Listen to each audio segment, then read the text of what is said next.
Driver ಮಗ ಇವತ್ತು MLA, auto driver ಕೂಡ ಎಮ್.ಎಲ್.ಎ, ಒಬ್ಬ ಡಾಕ್ಟರ್ ಈಗ ಎಮ್.ಎಲ್.ಎ ಆಗಿದ್ದಾರೆ, IRS ಆಫೀಸರ್ ಕೂಡ ಎಮ್.ಎಲ್.ಎ ಆಗಿದ್ದಾರೆ, ಮಟನ್ ಅಂಗಡಿ ಇಟ್ಕೊಂಡಿದ್ದ ವ್ಯಕ್ತಿ ಇವತ್ತು ಎಮ್.ಎಲ್.ಎ ಆಗಿದ್ದಾರೆ.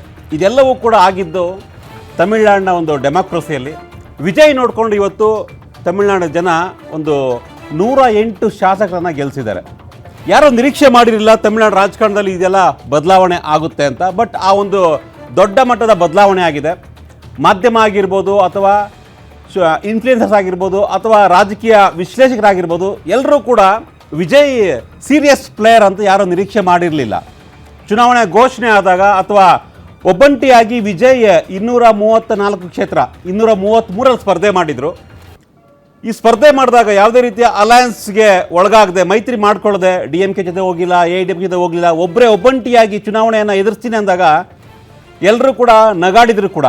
5 ಕ್ಷೇತ್ರನೋ 6 ಕ್ಷೇತ್ರನೋ ಅಥವಾ 10 ಕ್ಷೇತ್ರನೋ ಗೆಲ್ಲಬಹುದೇನೋ, ಸ್ವತಃ ವಿಜಯ್ ಗೆಲ್ತಾರೋ ಇಲ್ವೋ ಅನ್ನೋ ಒಂದು ಡೌಟ್ ಕೂಡ ಇತ್ತು. ವಿಜಯ್ ಕೂಡ ಗೆಲ್ಲಲ್ವೇನೋ ಅನ್ನೋ ರೀತಿಯಾಗಿ ಚರ್ಚೆಗಳಾಗ್ತಾ ಇತ್ತು. ಆದರೆ ಎಲ್ಲ ರೀತಿಯ ಮಿತ್ಗಳನ್ನು ಸುಳ್ಳು ಮಾಡಿದ್ದಾರೆ. ತಮಿಳುನಾಡಿನಲ್ಲಿ 60 ವರ್ಷಗಳ ಕಾಲ DMK ಹಾಗೂ AIDMK ಒಂದು ಪಾರುಪತ್ಯ ಏನಿತ್ತು ಅದನ್ನು ಕೂಡ ಬ್ರೇಕ್ ಮಾಡಿ ಇವತ್ತು TVK ಬಹುದೊಡ್ಡ ಪಕ್ಷವಾಗಿ ಹೆಮ್ಮರವಾಗಿ ಒಂದು ಹೊಸ ಐತಿಹಾಸಿಕ ಒಂದು ಇತಿಹಾಸವನ್ನೇ ಕ್ರಿಯೇಟ್ ಮಾಡಿದೆ TVK. ಸೊ ಏನು TVKಯ ಸಂಸ್ಥಾಪಕ ದಳಪತಿ ವಿಜಯ್ ಅವರ ಸೀಕ್ರೆಟ್ ಏನು, ಯಾಕಾಗಿ ಈ ರೀತಿಯ ಒಂದು ಗೆಲುವು ಸಿಕ್ತು? ಅದರಲ್ಲೂ ಕೂಡ ಚೆನ್ನೈ ಭಾಗದಲ್ಲೇ ಇಡೀ ಕ್ಲೀನ್ ಸ್ವೀಪ್ ಆಗಿದೆ. ಜೊತೆಗೆ ಮದುರೈ ಭಾಗ ಕೂಡ ಕ್ಲೀನ್ ಸ್ವೀಪ್ ಆಗಿದೆ. DMKಯ ಒಂದು ಪ್ರಾಬಲ್ಯ ಇದ್ದಂತಹ ಚೆನ್ನೈ ಇವತ್ತು TVKಯ ಒಂದು ವಶ ಆಗ್ತಾ ಇದೆ. ಇದೆಲ್ಲ ಸಾಧ್ಯ ಆಗಿದೆ ಹೇಗೆ? ಸೊ ಇದ್ರ ಬಗ್ಗೆ ಮಾತನಾಡೋಣ. ಸೊ ಇದೇ ಇವತ್ತಿನ ರಾ ಡಿಬೇಟ್ ಸ್ಪೆಷಲ್, ದಳಪತಿ ವಿಜಯ್ ಸೀಕ್ರೆಟ್.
ಇಡೀ ದೇಶದ ಪಂಚರಾಜ್ಯ ಚುನಾವಣಾ ಫಲಿತಾಂಶ ಹೊರಬಿದ್ದ ಮೇಲೆ ಅತಿ ಹೆಚ್ಚು ಚರ್ಚೆ ಆಗ್ತಿರ್ತಕ್ಕಂಥದ್ದು 2 ರಾಜ್ಯ, ಒಂದು ವೆಸ್ಟ್ ಬೆಂಗಾಲ್ ಮತ್ತು ತಮಿಳುನಾಡು. ಅದರಲ್ಲೂ ವಿಶೇಷವಾಗಿ ತಮಿಳುನಾಡಿನಲ್ಲಿ TVK ಒಂದು ಆರ್ಭಟ ಅಬ್ಬರ ಏನು ವಿಜಯೋತ್ಸವ ಆಗ್ತಾ ಇದೆ. 234 ವಿಧಾನಸಭಾ ಕ್ಷೇತ್ರದಲ್ಲಿ 108 ವಿಧಾನಸಭಾ ಕ್ಷೇತ್ರವನ್ನು TVK ಪಕ್ಷ ಸ್ಥಾಪನೆಯಾಗಿ 2 ವರ್ಷದಲ್ಲಿ ವಿಜಯ್ ಈ ಒಂದು ಸಾಧನೆಯನ್ನು ಮಾಡಿದ್ದಾರೆ. ಇಡೀ ತಮಿಳುನಾಡಿನಲ್ಲಿ ಈಗ ವಿಜಯ್ ಮೇನಿಯಾ ಆಗ್ತಾ ಇದೆ. ವಿಜಯ್ ಇಷ್ಟು ದೊಡ್ಡ ಮಟ್ಟದಲ್ಲಿ ಗೆಲುವು ಸಾಧಿಸೋದಕ್ಕೆ ಏನು ಕಾರಣ? ವಿಜಯ್ 38 ಜಿಲ್ಲೆ ಏನಿದೆ ತಮಿಳುನಾಡಲ್ಲಿ, 38 ಜಿಲ್ಲೆಯಲ್ಲೂ ಕೂಡ ಪ್ರಚಾರ ಮಾಡಲಿಲ್ಲ. ಕೇವಲ 10ರಿಂದ 11 ಜಿಲ್ಲೆಯಲ್ಲಿ ಮಾತ್ರ ಪ್ರಚಾರ ಮಾಡಿದ್ರು. ಎಲ್ಲ ಜಿಲ್ಲೆಯನ್ನು ಕವರ್ ಮಾಡೋಕ್ಕಾಗಿಲ್ಲ. ಎಲ್ಲ ಕ್ಷೇತ್ರಗಳಿಗೆ ಹೋಗಿ ವಿಸಿಟ್ ಮಾಡಿ ಕ್ಯಾಂಪೇನ್ ಮಾಡೋಕ್ಕೆ ಕೂಡ ಆಗಲಿಲ್ಲ.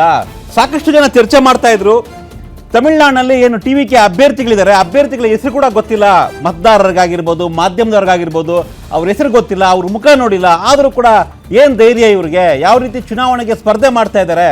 ಇದು ಸುಮ್ಮನೆ ನಾಮಕಾವಸ್ಥೆಗೆ ಚುನಾವಣೆಗೆ ಸ್ಪರ್ಧೆ ಮಾಡ್ತಾ ಇದ್ದಾರಾ? 2 ವರ್ಷದಲ್ಲಿ ಚುನಾವಣೆಗೆ ಬಂದು ಪಕ್ಷವನ್ನು ಸ್ಥಾಪನೆ ಮಾಡಿ ಗೆಲ್ಲೋಕ್ಕೆ ಸಾಧ್ಯ ಇದೆಯಾ? ಇದೇನು ಮಕ್ಕಳ ಆಟನ ಅನ್ನೋ ರೀತಿಯಾಗಿ ಚರ್ಚೆ ಆಗ್ತಾ ಇತ್ತು. ಆದರೆ ಅದೆಲ್ಲವನ್ನು ಕೂಡ ಇವತ್ತು ಮೀರಿ ವಿಜಯ್ ಅವರ ಪಕ್ಷ TVK 108 ಸ್ಥಾನವನ್ನು ಗೆದ್ದು ಬಹುಮತಕ್ಕೆ ಇನ್ನೂ 10 ಕ್ಷೇತ್ರ ಬೇಕು, ಬಟ್ ಶಾರ್ಟೇಜ್ ಆಗಿದೆ. ಸೊ ನೋಡೋಣ ಮುಂದಿನ ಅವರ ಅವಕಾಶಗಳು, ಅವರ ಒಂದು ಸಾಧ್ಯತೆಗಳು ಯಾರ ಜೊತೆ ಮೈತ್ರಿಗೆ ಹೋಗಬಹುದು ಅನ್ನೋ ಲೆಕ್ಕಾಚಾರ ಈಗಾಗಲೇ ನಡೀತಾ ಇದೆ. ಇದೇ 7ನೇ ತಾರೀಕು ಪ್ರಮಾಣ ವಚನವನ್ನು ಸ್ವೀಕರಿಸಬಹುದು. ನಾಳೆ ರಾಜ್ಯಪಾಲರನ್ನ ಭೇಟಿ ಆಗ್ತಾ ಇದ್ದಾರೆ. ಸೊ ಇದ್ರ ಜೊತೆಗೆ ಯಾಕೆ ಇಷ್ಟೊಂದು ಅಭೂತಪೂರ್ವವಾದ ಗೆಲುವು ಹೆಂಗೆ ಸಿಕ್ತು 2 ವರ್ಷದಲ್ಲಿ ಅಂತ, 2 ವರ್ಷದಲ್ಲಿ ಈ ರೀತಿಯ ಒಂದು ಗೆಲುವು ಹೇಗೆ ಸಿಕ್ತು ಅನ್ನೋ ಒಂದು ಚರ್ಚೆ ಆಗ್ತಾ ಇದೆ. ಕೆಲವರು ಚರ್ಚೆ ಮಾಡ್ತಿದ್ದಾರೆ ಇದು 2 ವರ್ಷದ ಗೆಲುವಲ್ಲ, ವಿಜಯ್ ಈ ಹಿಂದೆನೆ ಅಂದರೆ ಕಳೆದ ಒಂದು 15 ವರ್ಷಗಳಿಂದ ಬ್ಯಾಕ್ ಎಂಡಲ್ಲಿ ಕೆಲಸ ಮಾಡ್ತಾ ಇದ್ರು. ಅವ್ರು ತಮ್ಮ ಕಾರ್ಯಕರ್ತ ಅಂತ ಇವತ್ತೇನು ಕರೆಸ್ಕೊಳ್ತಾ ಇದ್ದೀವಿ, ತಮ್ಮ ಅಭಿಮಾನಿಗಳ ಮುಖಾಂತರ ಸಂಘಗಳನ್ನ ಕಟ್ಕೊಂಡು, ತಾಲೂಕುವಾರು ಜಿಲ್ಲಾವಾರು ಸಂಘವನ್ನು ಕಟ್ಕೊಂಡು ಅವರು ರಾಜಕಾರಣಕ್ಕೆ ಬರೋದಕ್ಕೆ ಮುಂಚೆ ದೊಡ್ಡ ಮಟ್ಟದ ಪ್ಲಾನ್ ಮಾಡ್ಕೊಂಡಿದ್ರು. ಅದರ ಒಂದು ಪ್ರತಿಫಲವೇ ಇವತ್ತಿನ ಬಹು ದೊಡ್ಡ ರಿಸಲ್ಟ್ ಅನ್ನೋ ಒಂದು ಚರ್ಚೆ ಆಗ್ತಾ ಇದೆ.